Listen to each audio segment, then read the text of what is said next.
அருமை இரட்சகரும் ஆண்டவருமாகிய இயேசு கிறிஸ்துவின் நல்ல நாமத்திற்கு மகிமை உண்டாவதாக. மீண்டுமாக இந்த 2வது செஷனிலும் கர்த்தருடைய வார்த்தை கொடுக்கும்படியாக தேவன் கொடுத்த இந்த நல்ல ஸ்லாக்கியத்திற்காக நான் தேவனுக்கு நன்றி செலுத்துகிறேன். ஹல்லேலூயா. நான் இந்த 3 நாட்கள் மத்தியான செஷனில் பேசும்படியாக இயேசுராஜ் கேட்டிருக்கிறான். ஸோ அதனால் நான் அதுதான் பேச போகிறேன். இந்த 3 நாட்களும் மத்தியானத்தில் நீங்கள் வேதத்தை வாசிக்கும்போது ஆபிரகாமின் ஜெபம் இருக்கிறது, எலிசாவுடைய ஜெபங்கள் இருக்கிறது, தாவீதின் ஜெபம் இருக்கிறது, தானியேலின் ஜெபம் இருக்கு, அநேக தீர்க்கதரிசிகள் அநேகருடைய ஜெபம் இருக்கு. ஆனால் நான் இந்த 3 நாட்களும் இயேசுவின் ஜெபத்தை குறித்து தான் உங்கள் மத்தியில் நான் பேச இருக்கிறேன். இயேசுவின் ஜெபம், அவர் எப்படி ஜெபிக்க சொன்னார், எப்படி கற்றுக் கொடுத்தார் என்பதை தான் இந்த 3 நாட்கள் நாம் தியானித்து அது அப்படியே நம்முடைய வாழ்க்கையிலே அனுபவத்திலே கொண்டு வரும்பொழுது நம்முடைய வாழ்க்கையிலும் நம்முடைய ஜெபங்களுக்கெல்லாம் தேவன் பதில் கொடுக்க வல்லவராக இருக்கிறார். ஹல்லேலூயா.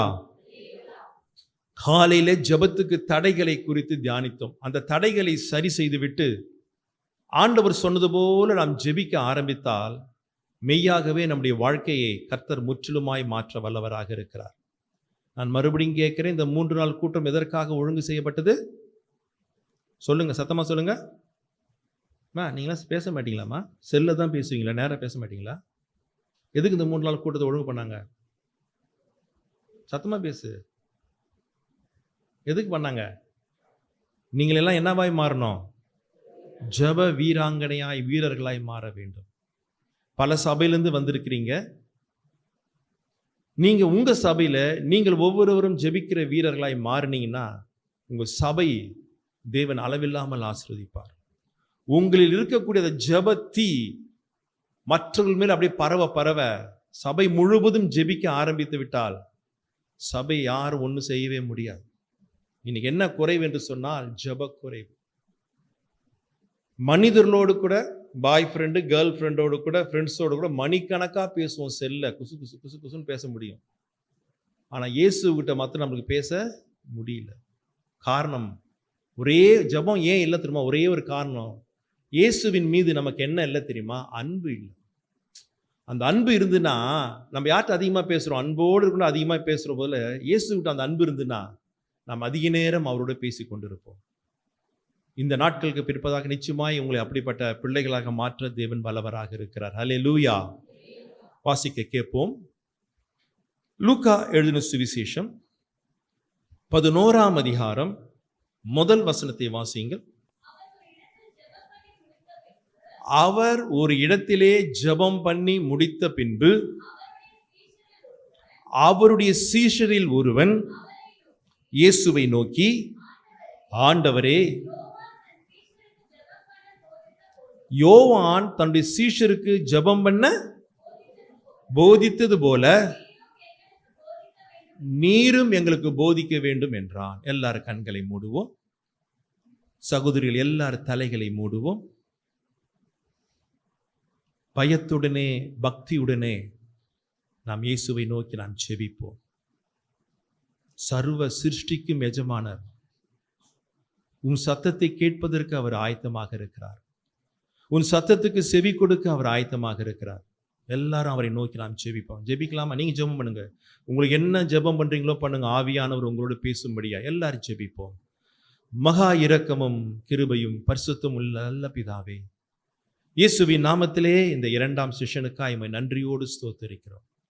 காலையில பேசின அதே ஆவியானவர் இந்த மத்தியானத்தில் எங்களோடு கூட பேசுவீராக. அமர்ந்திருக்கிற பிள்ளைகளுடைய தேவைகளை என்னென்று அறிந்திருக்கிற கர்த்தர், நீர் அவர்களோடு கூட பேசி ஒவ்வொருவரையும் உமக்காக ஜெபிக்கிற வீரர்களாய் நீர் மாற்றி இந்த தேசத்தையும் அசைக்கும்படியாய் கர்த்தர் அவளுக்கு வேண்டிய கிருபைகளை கொடுக்கும் நான் ஜெபிக்கிறேன். நீங்க பேசுங்க, நாங்க கேட்கிறோம். இயேசுவின் நாமத்தில் ஜெபிக்கிறோம் எங்கள் ஜீவனுள்ள எங்கள் நல்ல பிதாவே. சத்தமா சொல்லுவோம், ஆமேன் ஆமேன். மறுபடியும் வாசிங்க. அவர் ஒரு இடத்திலே ஜெபம் பண்ணி முடித்த பின்பு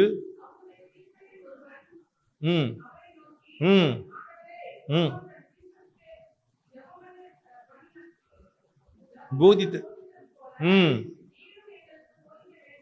போதும். இயேசு தனியாக ஒரு இடத்துல போய் ஜெபம் பண்ணி கொண்டிருக்கிறார். இயேசு ஜெபம் பண்ண வேண்டிய அவசியமா? அவர் யார்? அவர் தேவகுமாரன். நானும் பிதாவும் ஒன்றாயிருக்கிறோம். என்னை கண்டவன். அப்படிப்பட்ட ஐக்கியத்தில் இருக்கிற இயேசு கூட என்ன செஞ்சாரா? ஜெபம் பண்ணும்படி ஒரு இடத்துக்கு போகிறார். இதை சீஷர்கள் பார்த்தார்கள். என்ன இவரு தனியா போய் யார்கிட்ட பேசுறாரு? என்ன ஜெபம் பண்றாரு? அதுல உள்ள ஒரு விவேகமுள்ள சீஷன் கேட்டான், ஆண்டவரே, யோவான் ஸ்நானகன் தன்னுடைய சீஷருக்கு எப்படி ஜெபிக்கணும்னு கற்றுக் கொடுத்தான், போதித்தான். நீரும் எங்களுக்கு என்ன செய்ய வேண்டும்? போதிக்க வேண்டும் என்று கேட்டான். நல்ல கேள்வி, உண்மையிலே நல்ல கேள்வி. நமக்கு ரோல் மாடல் யார் தெரியுமா? இயேசுதான். அநேக பரிசுத்தவான்கள் இந்த வேதாகமத்தில் உண்டு, நான் இல்லைன்னு சொல்லவில்லை. இருந்தாலும் எனக்கும் உங்களுக்கும் ரோல் மாடல் யாருன்னு சொன்னா இயேசுதான். அதனால தான் இந்த 3 நாட்கள் இயேசு என்ன ஜெபம் பண்ணினார், எப்படி ஜெபம் பண்ண சொன்னார் என்ற காரியத்தை குறித்தே தான் நான் பேச போகிறேன்.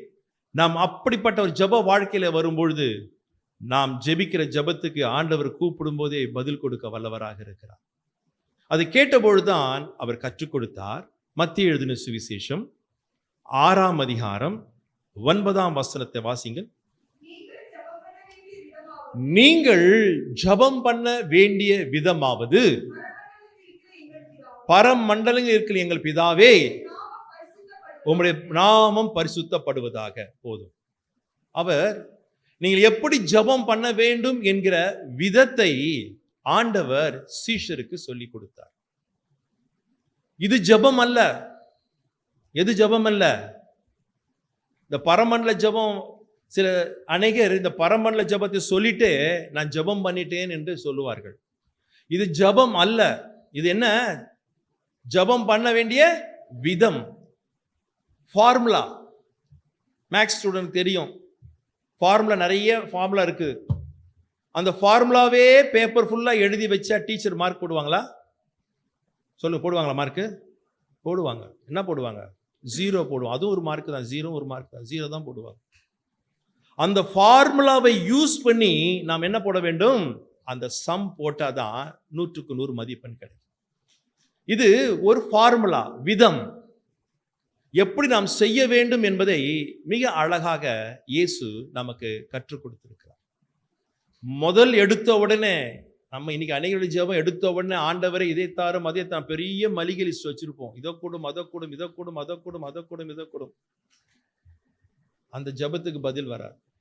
முறை இருக்கு, அந்த ஃபார்முலா, ஒரு ஒழுக்கம் இருக்கு. அதன்படி நாம் போகும்போது நாம் ஜெபிக்கிற ஜெபத்துக்கு தேவன் பதில் கொடுப்பார். எடுத்த உடனே என்ன செய்யணுமா? பரமண்டலத்துக்கு எங்கள் பிதாவே, உம்முடைய நாமம் ஹாலோட் பை. ஆண்டவருடைய நாமத்தை, அந்த பரிசுத்த நாமத்தை என்ன செய்ய வேண்டும்? மகிமைப்படுத்த வேண்டும். நாமத்தை அழகாக எவ்வளவுக்கு எவ்வளவு நீ மகிமைப்படுத்துறியோ அவ்வளவுக்கு அவ்வளவு கர்த்தர் பிரியப்படுவார். முதல் காரியம் அதான் செய்யணும். நீங்க நினைக்கலாம், இப்ப பாடினார் அன்பு சகோதரன் பிரான்சிஸ் தானே, அவரை மாதிரி எனக்கெல்லாம் பாட தெரியாது. நீங்க பாடுறதும் அதே போல மியூசிக்கு ஏத்த மாதிரி, தாளத்துக்கு ஏத்த மாதிரி. நான் மியூசிக் கொஞ்சம் ஸ்கேல் மாறினா அவன் முறைப்பான், அவன் தாளம் தப்பானா ஒரு முறைப்பான், என்ன சரியா பாருன்னு சொல்லுவான். ஆனா இயேசு சுதி இருக்குதோ இல்லையோ, தாளம் இருக்குதோ இல்லையோ, அழகான குரல் வளம் இருக்குதோ இல்லையோ, உன் இருதயத்திலே நன்றினால் நிறைந்து நீ சொல்லக்கூடிய வார்த்தைகள், பாடல்களை இனிமையாய் ரசித்து கேட்கிற ஒரு தேவன் நமக்கு உண்டு என்றால் அவர்தான் ஆண்டவராய் இயேசு கிறிஸ்து. நல்ல ஸ்தோத்திரம் பண்ண கத்துக்கொள்ளுங்கள். இப்போ பாருங்க, நான் பார்த்துட்டு தான் இருக்கிறேன். நான் அன்னைக்கு சபைக்கு போகிறேன், இங்கேயும் பார்த்துதான் இருக்கிறேன். வாய் தரங்க, துதிங்க, ஸ்தோத்திரம் பண்ணுங்க, இதெல்லாம் சொல்லவே கூடாதுங்க ஆராதனையில. நம்ம வந்ததே தேவனை ஆராதிக்க வந்திருக்கிறோம். இந்த ஆராதனை நேரம் சொல்ல வேண்டிய அவசியம் இல்லை. நம்ம வாய் திறந்து நம்ம ஆண்டவர் என்ன செய்ய வேண்டும்? வாய் தரங்க, ஸ்தோத்திரம் சொல்ல வேண்டிய அவசியம் இல்லை. சொல்ல வேண்டிய கட்டாயத்தில் இருக்குது. சொல்லியும் அநேகர் என்ன செய்ய மாட்டேறாங்க? வாயை திறக்கிறது கிடையாது. சண்டை போடும்போது பாரு, இங்க இருந்து இது வரைக்கும் போவோம் வாய், அதுக்கு மேல போவோம், காது தடுக்குது, அதான் போக மாட்டேங்குது. அப்போ வாய் திறக்குது, 8 வீட்டு கேட்கும். சில பேர் சாதாரணமா பேசுவாங்க, 12 வீட்டு கேட்கும். சண்டை போட்டால் அது பக்கத்து கூட கேட்கும். அப்பெல்லாம் வாய் நல்லா திறக்குது. ஆனா எப்ப திறக்க மாட்டேங்குது? தேவனை துதிப்பதற்கும் தேவனை மகிமைப்படுத்துவதற்கும் வாய் என்ன செய்ய மாட்டேங்குது? திறக்க மாட்டேன். அல்லேலூயா. திறக்கல பத்தியா? திறக்கல பத்தியா? திறக்கணுங்க. அது ஆண்டவர் முதல்ல அதான் நல்லா தேவனுடைய நாமங்கள் நல்லா அதான் பைபிள் படிக்கணும். படிக்க படிக்க அவருடைய நாமங்கள் அவருடைய மகிமை காரியங்களை சொல்லி சொல்லி சொல்லி சொல்லி துதிக்க துதிக்க நீ ஜெபமே பண்ண வேணாம், ஒரு தேவ பிரசன்னம் உன்னை ஆட்கொள்ள ஆரம்பிக்கும். அந்த பிரசன்னம் இறங்கி வருது. நம்முடைய தேவன் எங்க வாசம் பண்றாரு தெரியும். ஆனா நாங்க வாய் மத்த என்ன செய்ய மாட்டோம்? திறக்க மாட்டோம். திறக்க மாட்டோம். 50ஆம் சங்கீதம் கடைசி வசனத்தை வாசிங்கள். நல்லா கவனிங்க. ஸ்தோத்திர பலி இடுகிறவன் என்னை மகிமைப்படுத்துகிறான், தன் வழியை செவ்வைப்படுத்துகிறவனுக்கு போதும். நல்லா கவனிங்கள். இது தமிழ்ல ஒரு சில இங்கிலீஷ்ல அப்படிதான் போட்டிருக்கு. மூல பாஷையில வாசித்து பார்க்கும்போது ஸ்தோத்திர பலி இடுகிறவன் மகிமைப்படுத்துகிறான், அந்த மகிமைப்படுத்த ஆண்டவருக்கு ஒரு பாதையை ஏற்படுத்துகிறானா, அந்த பாதையிலே தேவன் இறங்கி வந்து நம் மத்தியிலே வாசம் பண்ணுவார், நமக்கு ரட்சிப்பை வெளிப்படுத்துவார். ஆண்டவர் பரத்திலிருந்து இறங்கி என் கிட்ட, என் மத்தியிலே, என் வீட்டிலே, என் சபையிலே, என் வாழ்க்கையில இறங்கி வர வைப்பதற்கு வேற ஒண்ணுமே தேவையில்லை. என்ன தேவை தெரியுமா? ஆண்டவரை நல்லா ஸ்தோத்திரம் பண்ணி மகிமைப்படுத்த வேண்டும். எந்த அளவுக்கு மேக்சிமம் ஸ்தோத்திரம் சொல்ல சொல்ல கிருபை பெருகும். ஸ்தோத்திரம் சொல்ல சொல்ல ஆண்டவருக்கு ஒரு வழி உண்டு பண்ற, ஒரு பாதை உண்டு பண்ற, செவையான பாதை உண்டு பண்ற, அந்த பாதையிலே தேவன் இறங்கி வந்து எனக்கு உனக்கு ரட்சிப்பை வெளிப்படுத்துவார், விடுதலையை கட்டளையிடுவார். ஈஸி. ஆண்டவரை, பரலோகத்தில் இருக்கிற ஆண்டவரை நம் மத்தியில கொண்டு வருவதற்கு ஒரே ஒரு வழி என்ன தெரியுங்களா? ஜபத்துக்கெல்லாம் முன்னாடி ஆண்டவர் தான் சொல்ற, ஃபர்ஸ்ட் காரியம் அதான் சொல்ற, நீங்க ஜெபிக்கிற ஜபத்துக்கு நான் இறங்கி வரணும்னா நீ என்ன செய்ய, என்ன நல்லா ஸ்தோத்திரம் பண்ணி என்னை மகிமைப்படுத்திக்கிட்டே ஸ்தோத்திரம் பண்ணிக்கிட்டே ஆண்டவர் மத்தியில் இறங்கி வருவார். வந்துட்டு சும்மா போயிடுவாரா? உங்களை ஆசீர்வதிக்காமல் போயிடுவாரா? இதோ வந்து சும்மா ஜாலியா, நம்ம சொல்லுவோம் ஜாலியா சும்மா வந்து சும்மா போன மாதிரி வந்துட்டு போவாரா? அவர் இறங்கி வரும்போது சகல ஆசீர்வாதங்களை நம்மளுக்கு கட்டளையிட தேவன் வல்லவராக இருக்கிறார். நல்லா ஸ்தோத்திரம் பண்ணுங்க, நல்லா மகிமைப்படுத்துங்க, நல்லா துதிங்க. ரெண்டாவது எப்படி நாம் தேவனை மகிமைப்படுத்துவது? யோசுவா சொல்லி கொடுக்கிறான், வாசிக்க கேட்போம். ஒரு முறை இஸ்ரவேல் ஜனங்கள், கவனிங்கள், நான் சொல்லும்போது வாசிங்கள். யோசுவா 7ஆம் அதிகாரம் எடுத்து வச்சுக்கோங்க, நான் சொல்றேன். இஸ்ரவேல் ஜனங்கள் எகிப்தின் அடிமைத்தனத்திலிருந்து புறப்பட்டு வந்தார்கள். வழிநெடுக்க ஜெயம், வெற்றியின் மேல் வெற்றி. எல்லா பிரபலமான ராஜாக்கள் எல்லாரையும் அடித்து நொறுக்கிட்டு வராங்க. இன்னும் 45 நிமிடம் பிரயாணம் பண்ணி போனால் கானானுக்குள் பிரவேசிக்கலாம். அந்த 45 நிமிடத்துக்கு முன்பதாக ஆயி என்ற பட்டணத்துக்கு வர, சின்ன பட்டணம், குறைஞ்ச ஜனம். யோசுவாட்ட சொல்றாங்க, முழு படையும் போக வேணாம், கொஞ்சம் பேர் போன அந்த பட்டணத்தை ஈஸியா என்ன செய்து விடலாம், கைப்பற்றி விடலாம் என்று சொன்னார்கள். ஆனால் போனார்கள், படு தோல்வியை சந்தித்தார்கள். படு தோல்வி, அது வரைக்கும் தோல்வியை சந்திக்காத தேசம் தோல்வியை சந்தித்தது. காரணம், ஆகான் என்கிற ஒரு மனுஷன். ஐயா, அவனை குறித்து நான் ரொம்ப யோசிப்பேன். இன்னும் நான் வேதாகமத்தின் சரித்திரத்தின் வார்த்தைகளை மாற்றி எழுத வேண்டிய ஒரு மனிதன்.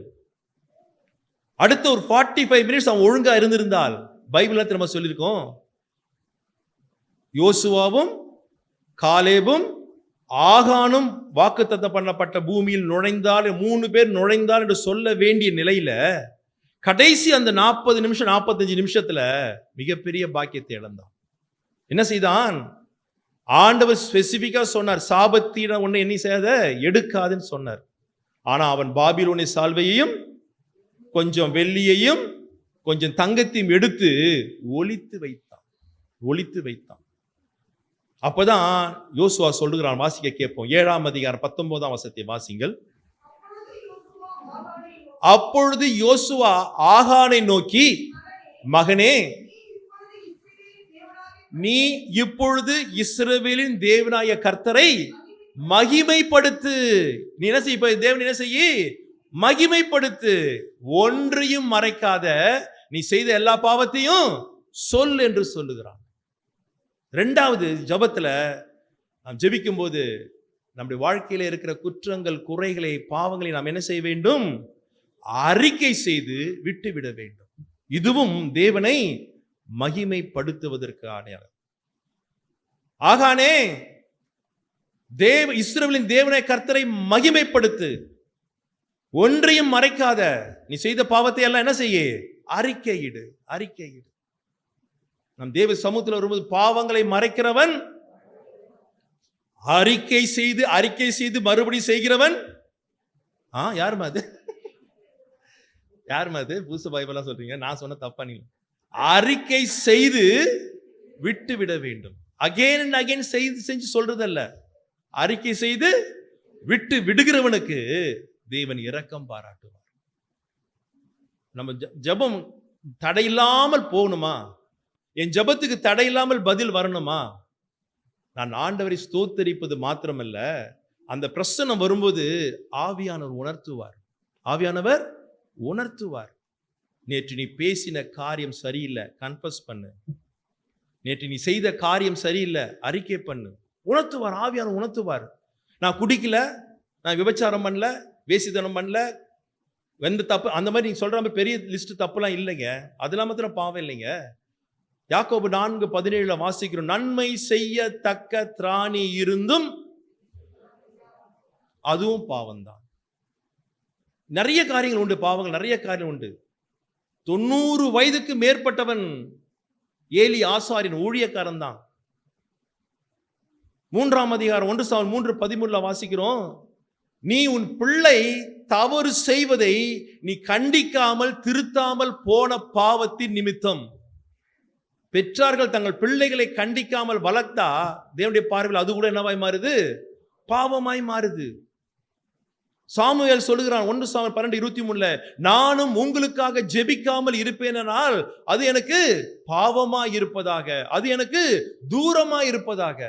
என்னங்க, ஜெபிக்கலனாலும் பாவம்தான், நன்மை செய்யத்தக்க திராணி இருந்து செய்யாமல் போனாலும் பாவம்தான், பிள்ளைகளை வளர்க்க வேண்டிய விதத்திலே கண்டிச்சு வளர்க்காமல் அது போற போக்குல விட்டால் அதுவும் பாவம்தான். இப்படி அநேக பாவங்கள் உண்டு. இந்த பாவங்கள் ஆண்டவர் உணர்த்துவார். இது சரியில்லை, இது சரி செய். அதை நாம் அறிக்கை செய்து விட்டு நாம் நம்மை ரெக்டிஃபை செய்து கொள்வோம் என்று சொன்னால் என் ஜெபத்துக்கு நிச்சயமா என்ன உண்டு? பதில் உண்டு. அதான் சொல்லி கொடுத்தார். முதல்ல நாமத்தை என்ன செய்ய? மகிமைப்படுத்து, நல்லா மகிமைப்படுத்து, ஸ்தோத்திரம் பண்ணிக்கிட்டே இருங்க. இல்லையா, வீட்டில் டிவியை போட்டு கண்ட பாட்டு, கண்ட சினிமா காட்டெல்லாம் கேட்கறத விட நல்லா ஆண்டவருடைய பாட்டை போட்டு விடுங்க. வீட்டில் அப்படியே துதியின் சத்தம் கேட்க துதியின் மத்தியில் என் தேவன் வாசமா இருப்பார். போட்டு பாட்டு, நல்ல பாட்டுங்க, நீங்க கூட சேர்ந்து பாடுங்க, நல்ல துதிங்க, அந்த பிரசனத்திலே இருங்கள். ஆண்டவர் ஒவ்வொன்றாய் உணர்த்துவார். நம்முடைய தேவன் நம்முடைய உணர்த்துகிற தேவனாக இருக்க உணர்வின் ஆவியை கொடுத்து நம்ம நினைப்போம் இது பாவமே இல்லை நினைப்போம். ஆனா அது கூட தவறு. நீ என்ன செய்ய? அதை அறிக்கை செய்து விட்டு மகிமைப்படுத்து. செய்ய என் ஜெபத்துக்கு உங்கள் ஜெபத்துக்கு நிச்சயமா என்ன உண்டு? பதில் உண்டு. அடுத்ததாக என்ன சொன்னாரு? உம்முடைய ராஜ்யம் வருவதாக.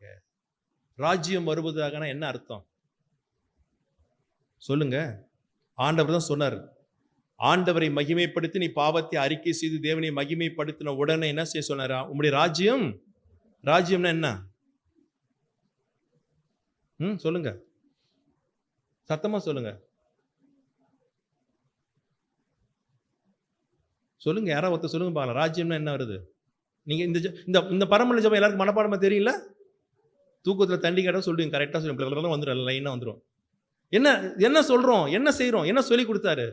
என்ன ராஜ்யம் வருதுன்னு என்ன அர்த்தம்?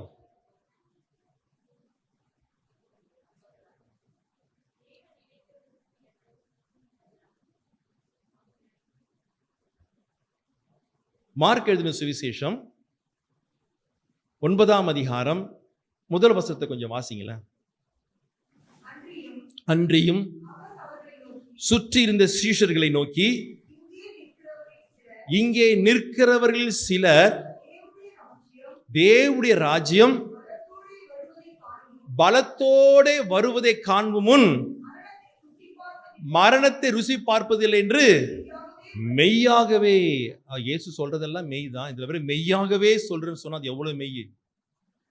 சீஷரை பார்த்து எல்லாம் சொல்றாரு, தேவனுடைய ராஜ்யம் பலத்தோட வருவதை காண்பதற்கு முன்பதாக நீங்கள் யாரும் என்ன செய்ய மாட்டீங்க? மரிக்க மாட்டீங்க. அப்படின்னா என்ன அர்த்தம்? சீஷரை செத்துட்டாங்களா இல்லையா? எல்லாம் ரத்த சாக மரிச்சிட்டாங்களே. ராஜ்யத்தை பார்த்தாங்களா பார்க்கலையா? என்ன ராஜ்யத்தை பார்த்தார்கள்? அப்போஸ்தலர் 2ஆம் அதிகாரம் முதல் 4 வசனம் வீட்டில் போய் வாசிங்கள். பலத்த வல்லமையோடு சத்தத்தோடு பரிசுத்த ஆவியானவர் சீஷர் மேல இறங்கி வந்தாரு. அந்த அபிஷேகம் பெறுகிற வரைக்கும் அநேகர் என்ன செய்யல? மரிக்கவில்லை.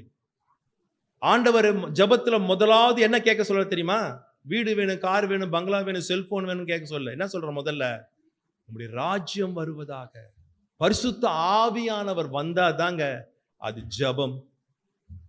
மாமிசத்துல ஜெபிக்கிற ஜெபம் 10 நிமிஷம் ஜெபிக்கிறதுக்குள்ள 12 வாட்டி டைம் பார்ப்போம், 8 கொட்டாவி விடுவோம்.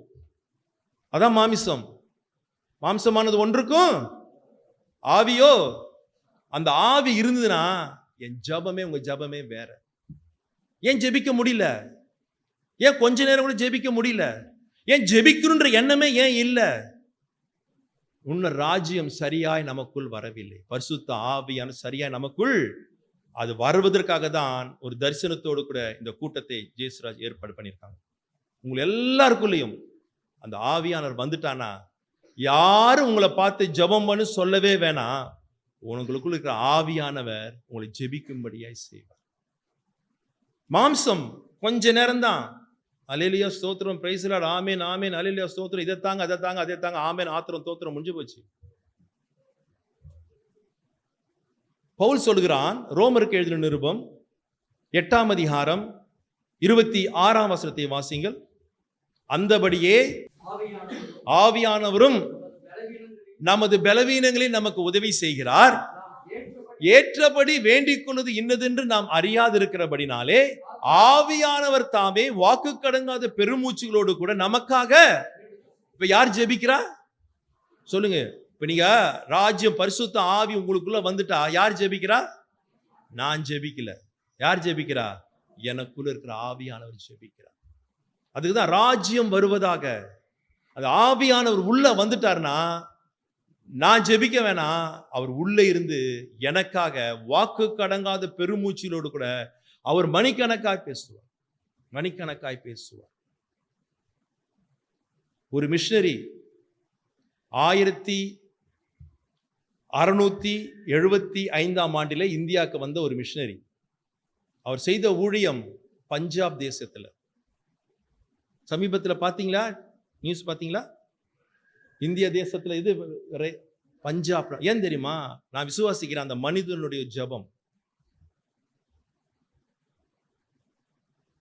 ஒரு உதாரணம், அந்த டேட்டை நான் சொல்ல. உதாரணம், ஜனவரி 14ஆம் தேதி காலையில கண்ணை மூடி முழங்கால் பற்றி ஜெபம் பண்ண ஆரம்பித்தார் மனுஷன். முடிக்கும் போது 18ஆம் தேதி காலையாக இருக்கிறது. எத்தனை நாள் ஜெபம் பாருங்க, நான் ஸ்டாப்பா அப்படியே அந்த மனுஷன் ஜெபிச்சுட்டு. காரணம் என்ன தெரியுங்களா? அவர் அன்னைக்கு ஜெபித்த ஜெபம் இன்றைக்கு பஞ்சாப்ல மிகப்பெரிய எழுப்புதல் உண்டாயிருக்கு. ஜெபம் 3 நாட்கள் அவருக்கு 3 நிமிஷமாய் மாறிவிட்டது.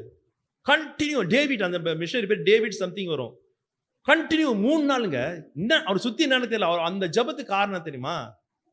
ஆவியானவர் அவரை நிரப்பினதுனால. அந்த ராஜ்யம் ஒரு மனிதனுக்குள் வந்துட்டுனா, பரிசுத்த ஆவியான ஒரு மனிதனுக்குள் வந்துவிட்டா என்னையும் அறியாமல் அவர் பாட்டுக்கு ஜெபம் பண்ணி கொண்டே இருப்பார்.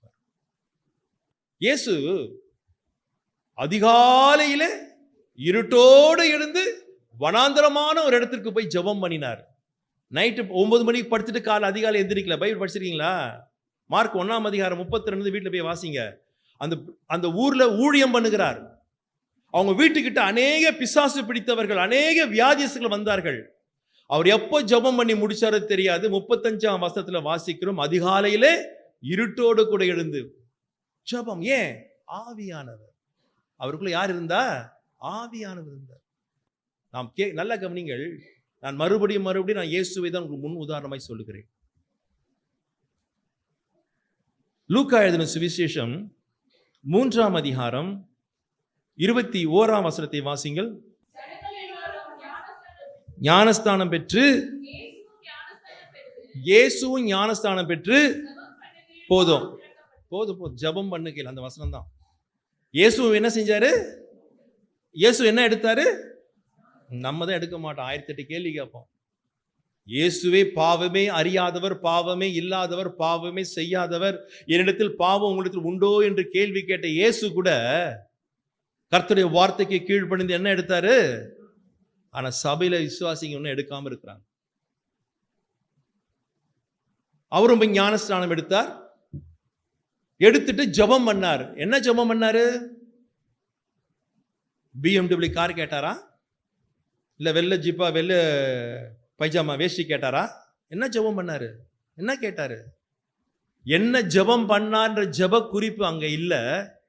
ஆனா அடுத்த வசனத்துல பதில வச்சு அவர் என்ன ஜெபம் பண்ணா நம்ம கண்டுக்கலாம். வானம் திறக்கப்பட்டது, பரிசுத்த ஆவியானவர். அப்ப இயேசு எதுக்கு ஜெபம் பண்ணாரு? யார் அவர்? பரிசுத்த ஆவியான மரியாள் மேல் நிழலிட்ட போது ஆவியினால் பிறந்தவர் இயேசு. அவரை குறித்து ஞானி சொல்கிறான் நீதிமொழிகள் 8:23, அனாதியாய் அபிஷேகம் பண்ணப்பட்டவர். யாரு? இயேசு. அனாதியாய் அபிஷேகம் பண்ணப்பட்டவர், பரிசுத்த ஆவியினாலே உண்டானவர். அவர் கூட எதுக்கு ஜெபிக்கிறாரு? அப்ப நானும் நீங்களும் எவ்வளவாய் ஜெபிக்க வேண்டும். அந்த ஆவி, அந்த ராஜ்யம் இயேசுவுக்குள் இருந்ததுனால தான் அவர் அதிகாலையிலே ரா முழுதும் ஊழியம் செய்த பிற்பாடும் அதிகாலையில எழுந்து என்ன செய்தார் தெரியுமா? ஜெபம் பண்ணார். ஜெபம் பண்ண போனார். நமக்கு இப்ப இருக்கிற கிளைமேட்டுக்கு காலையில தான் நல்ல தூக்கமே வருது. இழுத்து போட்டு மூடி தூக்கம் தான் வருது. ஏன் தெரியுமா? நம்மை ஜெபிக்க வைக்கக்கூடிய அவருடைய ராஜ்யம் இன்னும் நமக்கு என்ன பண்ணல, சரியா வரல. இன்னைக்கு இந்த 2 நாட்களுக்குள் 3 நாட்கள் நிச்சயமாய் வரும். நிச்சயமாய் வரும், நான் விசுவாசிக்கிறேன். நான் நிச்சயமா இந்த 3 நாள் பிற்பாடு நான் ஒரு ஜெப வீரராய் மாறுவேன். அது 4 பேர் தான் வருது. இந்த பையன் ஒரு தீர்மானத்துல வந்துக்கிறான். அவன் பாட்டுக்கும் வாய் திறக்க மாட்டேன்றான், ஜெபத்துக்கும் வாய் திறக்க மாட்டேன்றான். நான் கூப்பிட்டு தனியா சொல்லியும் பார்த்துட்டேன். அவன் அப்படியே தான் உட்காந்துக்கிறான். இப்ப சிரிக்கிறீங்க, நாளைக்கு அவன் தான் பெரிய ஊழியக்காரனா மாறுவான். பாருங்க, கர்த்தர் மாற்றுவார், மாற்றுவார். ஆவியானவர் இல்லாம கிறிஸ்துவ ஜீவியத்துல வெற்றி உள்ள வாழ்க்கை ஒருவரால் வாழ முடியாது. இந்த மாமிசம், இந்த உலகம் என்னை கீழே இழுத்துட்டே தான் இருக்கும். உள்ள இருக்கிற ராஜ்யம் ஆவியானவர் என்னை மேல கொண்டுகிட்டே போவார். நீ யாருக்கு இடம் அதிகமாய் கொடுக்கிறாய், யாருக்கு நீ அதிகமா இடம் கொடுக்கிறையோ அது நடக்கும். எப்பொழுதும் அந்த ராஜ்யம் நமக்குள்ள தக்க வைத்துக் கொள்ள வேண்டும். இந்த நாட்டில் நல்ல கவனிங்க. நான் காலை செஷன்ல பார்த்தேன், நிறைய பேர் வாய இப்படி நிற்கிறாங்க, திறக்கவே இல்லைங்க. ஜெபம் பண்ணதான் வந்திருக்கிறோம், வாய் திறந்ததானங்க ஜெபிக்க முடியும். தயவுசெய்து இங்க நான் மறுபடியும் சொல்லுகிறேன், வெட்கப்படுவதற்கு ஒண்ணு, ஜெபிக்கிறதுக்கு வெட்கப்படவே கூடாதுங்க. யார் பார்க்கறா, யார் கேட்கறா, அதை பத்தி நம்மளுக்கு கவலையே இல்லை. எனக்கும் தேவனுக்கும் மத்தியில் இருக்கக்கூடிய உறவு சரியா மாற வேண்டும் என்று சொன்னால், நல்ல விடுதலையோடு கூட நீ கையை அசைச்சு, கையை தூக்கி, கையை தட்டி, என்ன உங்களுக்கு தோணுதோ அப்படி ஜெபம் பண்ணுங்களேன். இப்ப இந்த மத்தியான செஷன் முடியும் போது உங்க வாழ்க்கையை இன்னைக்கே தேவன் தலைக்கீழாக மாற்ற வல்லவராக இருக்கிறார். அவர் உங்களுக்குள்ள வருவதற்கு இடம் கொடுங்கள், அனுமதி கொடுங்கள். நல்ல கவனிங்கள், பிசாசு ஒரு மனுஷனுக்குள் வருவதற்கு அனுமதி கொடுக்க தேவையில்லை. தெரியுமா? அவன் திறந்து வீட்டுல நாய் நுழைறவன், எப்போ வேணா யார் மேலே உள்ள இறங்கிடுவான். ஆனா இயேசு அப்படிப்பட்டவர்ல வெரி டீசென்ட். நீ அனுமதி கொடுத்தால், நீ தாகத்தோடு கேட்டால் உனக்குள்ள இறங்குவார்.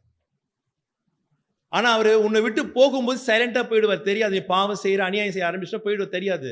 ஆனா பிசாசு போகும்போது மானத்தை வாங்கிட்டு தான் போவான். உருட்டி பெரட்டி போட்டு தலை ஒரு பக்கம், ஜவுரி முடி ஒரு பக்கம், சேலை ஒரு பக்கம் உருட்டி அடிச்சு போட்டு தான் போவான். மானமே போயிடும்.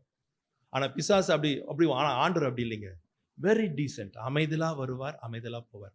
ஆனா நீ என்ன செய்யணும் தெரியுமா? கேட்கணும். ஆண்டவரே, நீர் இந்த பூமியில வாழ்ந்த பொழுது, நான் சொல்றேன் இதெல்லாம் நீங்க ஜெப நேரத்தில் நீங்க வாய் திறந்து ஜெபிக்க வேண்டிய காரியம். நீரே பரிசுத்த ஆவி வேண்டும் என்று ஜெபம் பண்ணி தான் ஆவியை பெற்றுக்கொண்டீரே. இப்ப நான் எவ்வளவாய் கேட்க வேண்டும், நாம் எவ்வளவாய் கேட்க வேண்டும். மத்தியான செஷன் நம்ம கேட்க போகிறோம். ஆவியானவர் சகல வல்லமையோடு கூட உங்களை நிரப்ப அவர் ஆயத்தமாக இருக்கிறார். மாம்சமான யாவர் மேலும் ஊற்றுவேன். எல்லாருக்கும் மாம்சம் இருக்கா இல்லையா? எக்கச்சக்கமா இருக்கு. ஆண்டவர் எக்கச்சக்கமா ஊத்துவார், கவலைப்படாதீங்க. ராஜ்யம் வருவதாக, ராஜ்யம் வருவதாக. அந்த ஆவியானவர் வந்தாதான் என் ஜெபமே ஜெபம். மாமிசத்துல பண்றது வாயில ஏதோ கேட்கிறோம் போறோம் முடிஞ்சு போச்சு. இன்னைக்கு அநேகர் அதை செஞ்சுட்டு ஜெபம் பண்ணிட்டு நினைக்கிறோம். இல்ல, நானும் நீங்களும் அமைதலாக இருக்கணும். உள்ள இருக்கிற ஆவியானவர் பேசணும். யாருக்காக, எதற்காக, எப்படி அழகான இந்த வார்த்தை, வாக்கு கடங்காத பெரும் மூச்சுகளோடு கூட ஆவியானவர் தான். நான் பேச வேணாங்க, நான் அமைதியா இருந்த போது. அதான் ஆண்டவர் சொல்லி கொடுத்தார், உம்முடைய ராஜ்யம் வருவதாக, உம்முடைய சித்தம் பரமண்டலத்தில் செய்யப்படுவது போல. இன்னைக்கு ஜெபமே நான் சொல்றது ஆண்டவர் செய்யணும், இங்க சொல்றது அங்க செய்யணும். அது ஜெபம் அல்ல. அங்க என்ன சித்தமோ அது செய்வதுதான் நம்மளுடைய ஜெபம். அது ஆண்டவர் சொல்லி கொடுத்த ஜெபம். நான் சொல்ல ஆண்டவர் சொல்லி கொடுத்த ஜெபம். ஆண்டவருடைய சித்தம் என்ன? இயேசு இந்த பூமியில வாழ்ந்தபோது பிதாவின் சித்தத்தை மாத்திரமே செய்தார். அவர் சித்தத்தை செய்து முடிப்பதே, சொல்லுங்க, சித்தத்தை செய்து முடிப்பதே போஜனம். அதான் சாப்பாடு. இயேசுக்கு என்ன சாப்பாடு? பிரிஞ்சி. அவர் சித்தம் செய்வதுதான். அதற்கு தான் ஆவியானவர் அவருக்குள்ள அளவில்லாமல் இருந்தார். என்ன சித்தம்? என்ன சித்தம் நாம் செய்யணும்? சொல்லுங்க பார்க்கலாம். என்ன சித்தம் செய்யணும்? ஆண்டவரை அவர் செஞ்ச சித்தத்தெல்லாம் சொன்னா அது தனி லிஸ்ட், எங்கேயோ போகும். நான் அதெல்லாம் சொல்ல வரல. மெயினா என்ன சித்தம் செய்யணும்? எது பிரதானமானது? புரியல. அன்பு கூற வேண்டும். சூப்பர். அது இருந்தால் நம்முடைய ஜெப நேரமே 24 hours ஜெபம் ஆயிடுமே. அன்போட பேசிக்கிட்டே இருக்கலாமே, அன்போடு கூட. நீங்கள் பரிசுத்தமா இருக்க வேண்டியதே தேவனுடைய சித்தமா இருக்கிறது. என் ஜெபத்துக்கு பதில் வரணும்னா நான் எப்படி இருக்கணும்? பரிசுத்தமாக இருக்க வேண்டும். அந்த சித்தத்தை நிறைவேற்றுவதற்கு என் வாழ்க்கையை என்ன செய்ய வேண்டும்? ஒப்பு கொடுக்க வேண்டும். அது தானாக நடக்காது. மறுபடியும் சொல்லுகிறேன், அந்த ஆவியானவர் நமக்குள்ளே வரும்போது அது ஆட்டோமேட்டிக்கா நடக்கும். ஆண்டவர் இந்த பூமியை அழகா சிருஷ்டித்தார், நேர்த்தியா சிருஷ்டித்தார். ஆனா அந்த பூமி என்னவாய் மாறினது? ஒழுங்கின்மையும் வெறுமையும் இருளாய் மாறினது.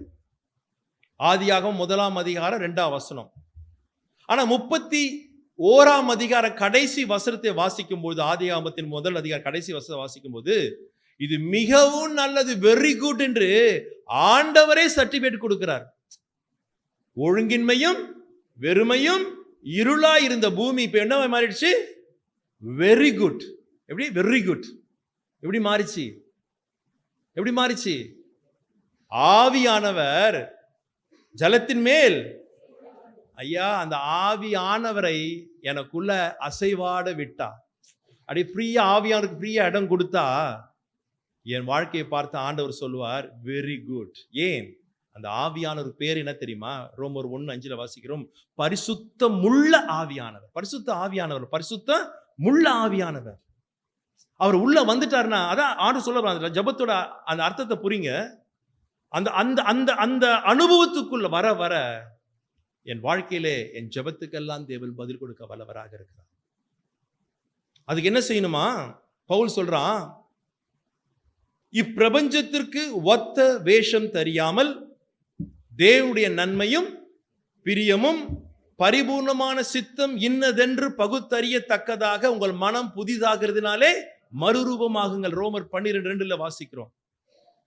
தேவனுடைய நன்மையான சித்தம், பிரியமான சித்தம், பரிபூர்ணமான சித்தம் என்னதென்று பகுத்தறியத்தக்கதாக உங்கள் மனம் புதிதாக வேண்டும் என்று சொன்னால், நீங்கள் மறுரூபமாக வேண்டும் என்று சொன்னால், நமக்கு ஆவியானவர் நமக்குள்ள என்ன செய்ய வேண்டும்?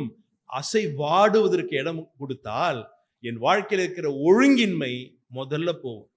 முதல்ல என்ன போவோம்? சத்தமா சொல்லுங்க, என்ன போவோம்? முதல்ல சபைக்கு லேட்டா வருவது ஒழுக்கமா ஒழுங்கின்மையா? சொல்லுங்க பார்க்கலாம். பாவியான உங்களுக்குள்ள இருந்தார்னா நாளைக்கு காலையில் எத்தனை மணிக்கு வருவீங்க? 9. அப்புறம் 9 8:50 வந்தா கெட்டா போயிட போறீங்க. ஒரு 5 நிமிஷம் முன்னால் வந்தா கெட்டா போயிட போறீங்க. ரயில்வே ஸ்டேஷனுக்கு மாத்திரம் 1/2 hour முன்னால போக தெரியுது. ஏர்போர்ட்டுக்கு 2 மணி நேரம் முன்னால போக தெரியுது. ஸ்கூல்ல பிள்ளைகளை உணர்த்து மாத்திரம் முன்கூட்டியே ஓடி போய் முன்னால் நிற்க தெரியுது. ஆனா சபை என்ன அவ்வளவு இழிச்ச வாயா போயிடுச்சா உங்களுக்கு? ஒழுங்கின்மை. இதான் முதல் காரியம். ஒழுங்கின்மை, வெறுமை. வாழ்க்கையில எல்லாம் இருக்குங்க. உங்களுக்கு இங்க அமர்ந்திருக்க அனைவருக்கு நல்ல சொத்து இருக்கு, சுகம் இருக்கு, வீடு இருக்கு, வாசல் இருக்கு, பிள்ளை குட்டிங்க எல்லாம் இருந்தும் உங்கள் வாழ்க்கையில ஒரு வெறுமை இருக்கு, ஒரு எம்டினஸ் இருக்கு, இருள் இருக்கிறது. காரணம், இன்னும் அவர் சித்தத்தை செய்வதற்காக ஆவியானவரை நமக்குள்ள அசைவாட விட்டு என்னையும் உங்களையும் பார்த்து பரிசுத்தமானவன் பரிசுத்தவாட்டி வெறிகுண்டு சொல்லத்தக்கதாய் என் வாழ்க்கை இன்னும் மாறவில்லை. அது நிமித்தமா என் ஜபத்துக்கு இன்னும் என்ன வரவில்லை? பதிலும் வரவில்லை. பதிலும் வரவில்லை. பதில் வரவில்லை.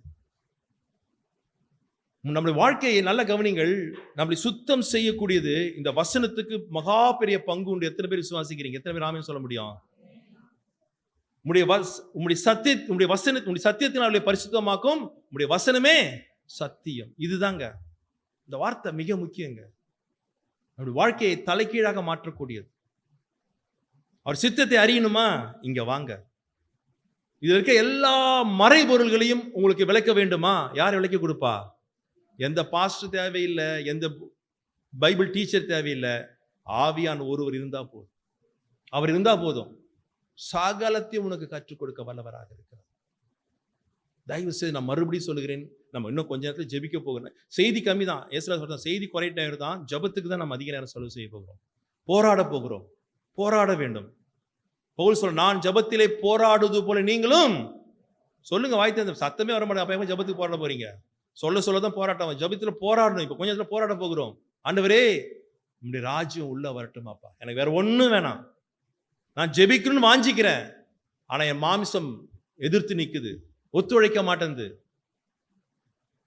அது அந்த ஒண்ணு அந்த சித்தத்தை அறிந்து பரிசுத்தத்திலே பரிசுத்தம். அதான் சொன்னார் பாருங்க வர்ஷிப்ல, பரிசுத்தத்துக்கு ஒரு அளவே கிடையாது.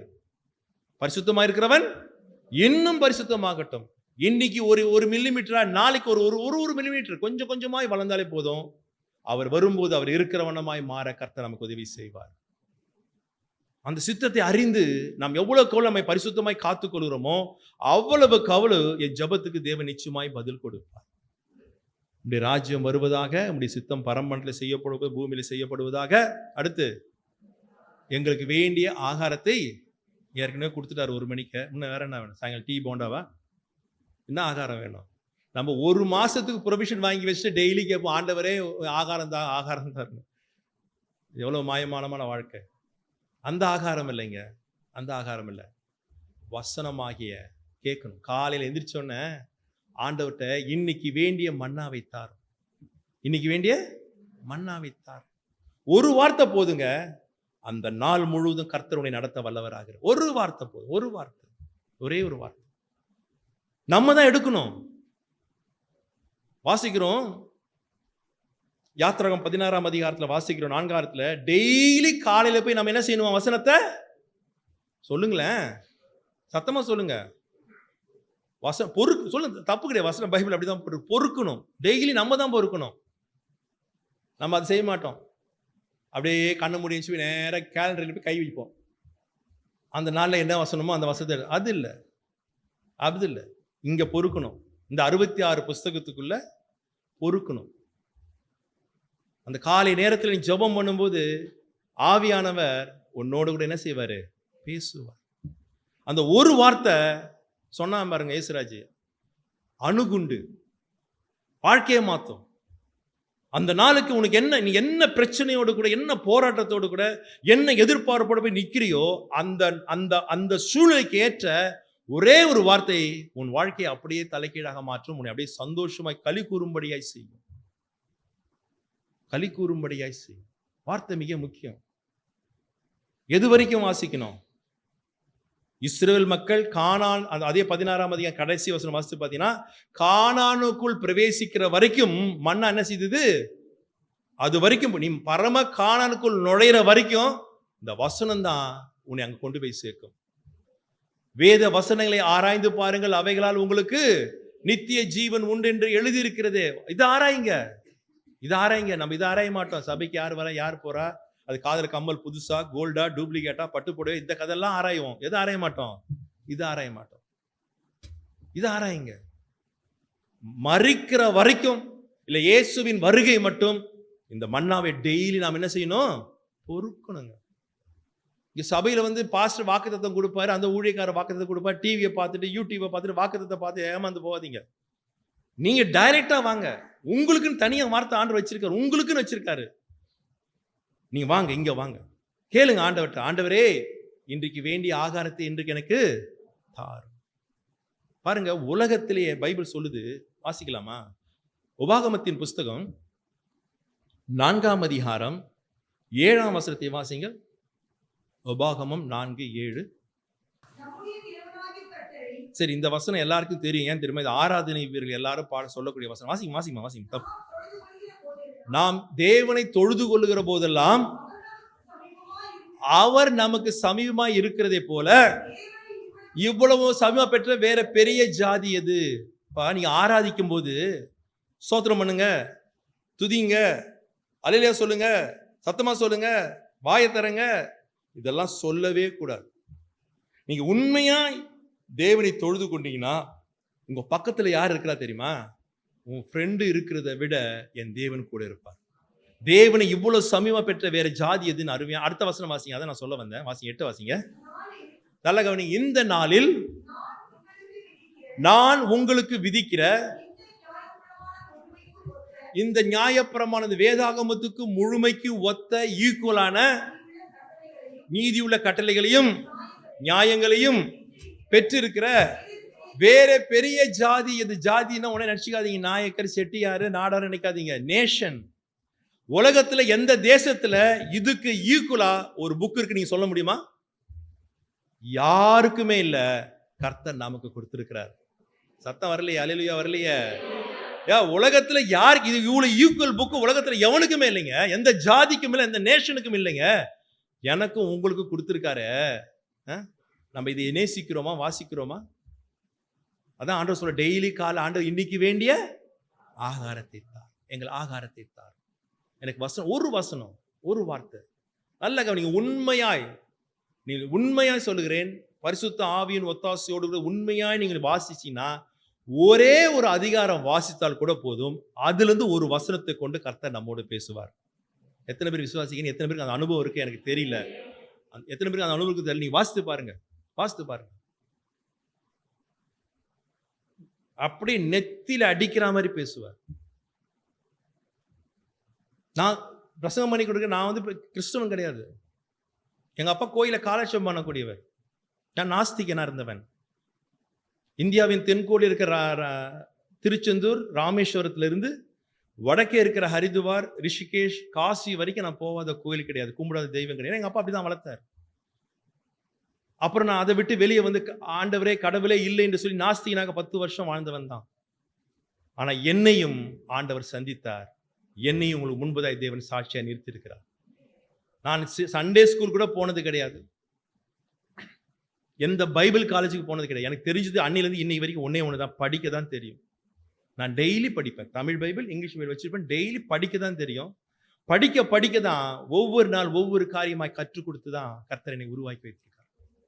புறஜாதியானா இருந்தது இயேசுவே கடவுள். இந்த பைபிள்லாம் போய் கிறிஸ்தவர்கள் அமெரிக்கால பணத்தை வாங்கி இந்திய தேசத்துல மத பிரச்சாரம் பண்றாங்கன்னு சொன்ன எனக்கே ஆண்டவர் கற்றுக் கொடுத்து வளர்க்கக்கூடும் என்றால் உங்களை வளர்ப்பது அதிக நிச்சயம் அல்லவா?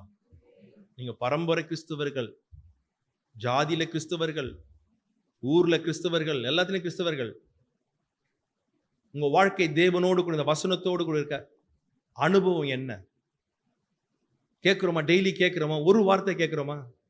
ஒரு வார்த்தை, தலைக்கீழாக மாறுங்க. ஒரே ஒரு வார்த்தை, இன்னைக்கு வேண்டிய ஆகாரத்தை தாரும்.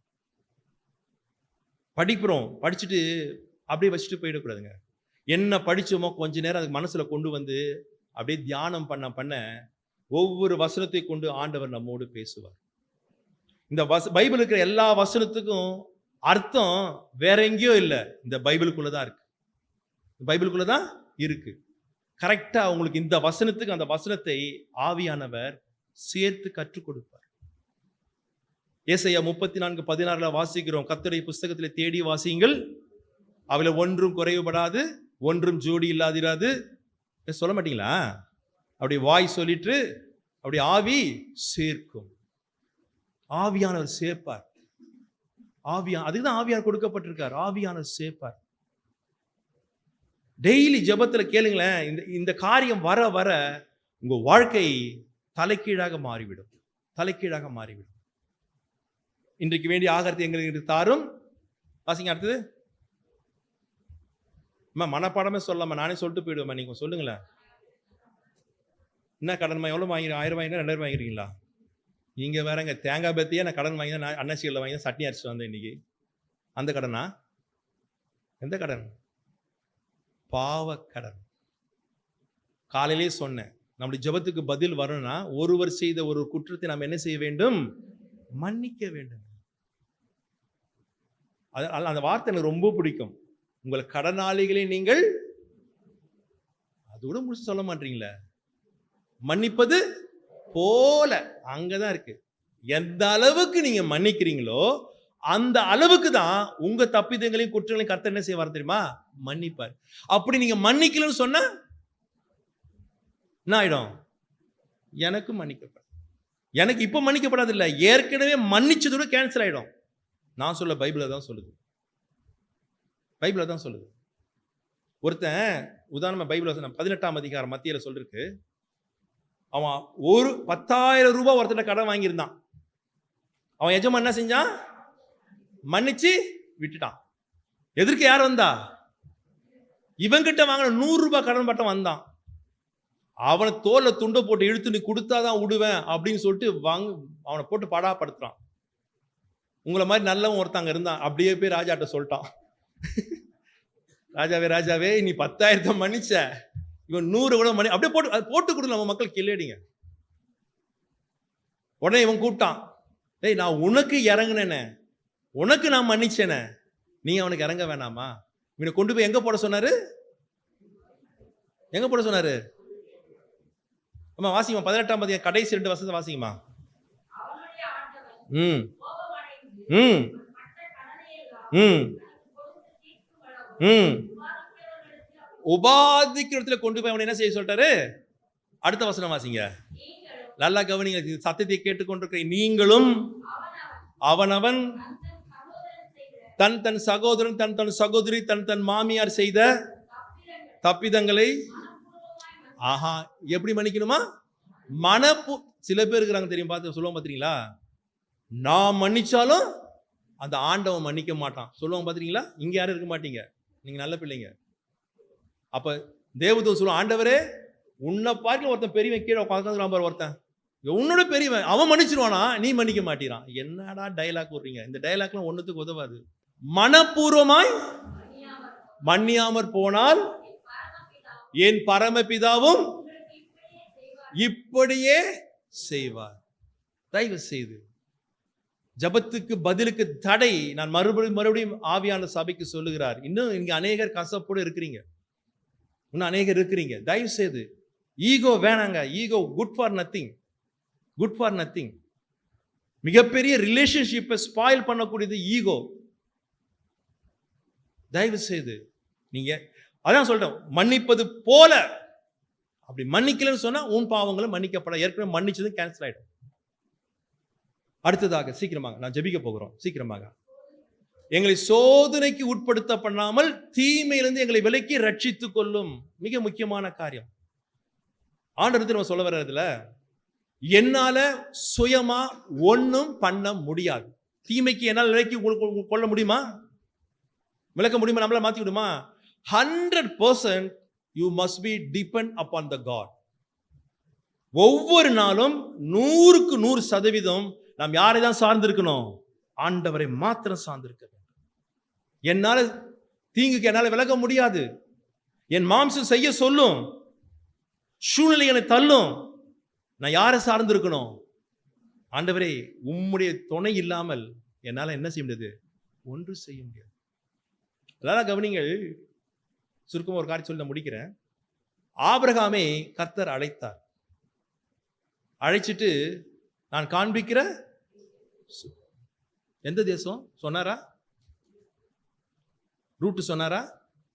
இல்லை கூகுள் மேப் வச்சிருந்தானா? ஆண்ட்ராய்ட் போன் வச்சிருந்தானா? ஆபிரகாம் கூகுள் மேப் பார்த்து லெஃப்ட் ரைட் திரும்பி வந்தானா? எப்படி வந்தான்? ஈச் அண்ட் எவ்ரி ஸ்டெப் அவன் கர்த்தரை சார்ந்தே நடந்தாயா. அதனால்தான் அவன் தேவனுடைய சிநேகிதன் எனப்பட்டான். நம்முடைய வாழ்க்கையிலே டோட்டல் டிபெண்டன்ஸ் யார் தெரியுமா? என் தேவன் ஒருத்தர். இன்னைக்கு நான் ரொம்ப நேரம் ஜெபிச்சிட்டேன், ஆண்டவர் வார்த்தை கொடுத்துட்டாரு, ராஜ்யம் நிரம்பிடுச்சு, நான் எல்லாம் சாதிப்பேன்னு சொல்லாதீங்க. அதுக்கு பிற்பாடும் நாம் சார்ந்திருக்க வேண்டியது ஒன்னே ஒண்ணு, என் தேவன் ஒருவரை மாத்திரமே. சுய பலத்தால ஒன்றும் சாதிக்க முடியாது, ஒன்றும் சாதிக்க முடியாது. ஆண்டவரே, மறுபடியும் வசனம் வாசிங்க. எங்களை சோதனைக்கு உட்படுத்த பண்ணாமலும் தீமையிலிருந்து எங்களை ரட்சித்துக் கொள்ளும். உள்ள விட்டுறாதீங்க ஆண்டவரே. நான் உள்ள விட்டு ஏன் கதறணும்? உள்ளே விடாத, அந்த தீமைக்குள்ள விடாத. நான் உன்னையே நம்பி இருக்கிறேன், உன்னையே சார்ந்து இருக்கிறேன். நான் உன் கையை பிடிக்கல, நீர் என் கையை பிடிச்சிக்குங்க. இப்போ நான் வெளியே போறோம், குட்டி பிள்ளை கூட்டு போறோம், பையன் அம்மா கையை பிடிப்பானா? அம்மா அப்பா பையன் கையை பிடிப்பாங்களா? இந்த காலத்துல அம்மா பையனை பிடிக்குதா? செல்லுதை பிடிச்சிருந்தான் போகுது. அது எங்க பையனை பிடிக்குது? பெரியவங்க தான் சின்னவங்க கை என்ன செய்யணும்? பிடிக்கணும். ஆண்டவர் பிடிக்க ஒப்பு கொடுப்போம். ஆண்டவரே, என்னால் ஒன்றும் செய்ய முடியாது, டெய்லி எனக்கு சோதனை இருக்கு, டெய்லி இருக்கு, டெய்லி டெம்டேஷன் இருக்கு, டெய்லி பாவத்தில் போராட்டம் இருக்கு, அது நிமித்தமா தீங்கு எனக்கு வரும், நல்லா தெரியுது. நான் ஏற்கனவே விழுந்து விழுந்து எணிச்சிட்டு இருக்கிறேன். ஆனா இந்த முகாமுக்கு பிற்பாடு நீ என் கையை பிடிச்சி, நான் உன் கையை பிடிக்க மாட்டேன், நீ என் கையை பிடிச்சிக்கோங்க, நான் உன்னையே சார்ந்து வரேன்.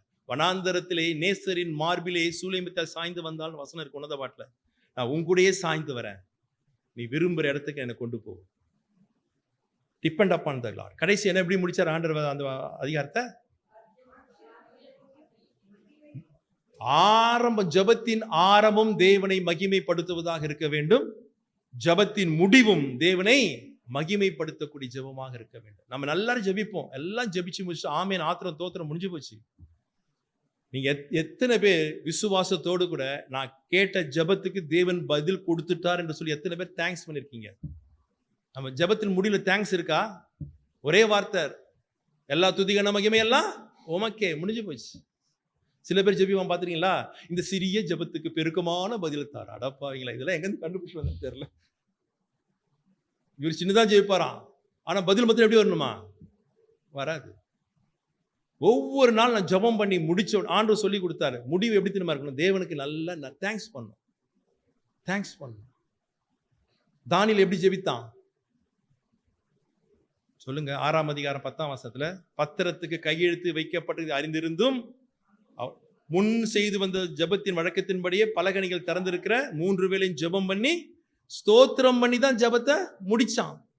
ஜபத்துல என்ன இருக்கணும்? கடைசியா நிச்சயமா தேங்க்ஸ் இருக்கணும். இங்கிலீஷ்ல படிச்சோம்னா தேங்க்ஸ் தான் போட்டிருக்கு, ஸ்தோத்திரம் போல தேங்க்ஸ் தான் போட்டிருக்கு. என்ன சொல்லணும்?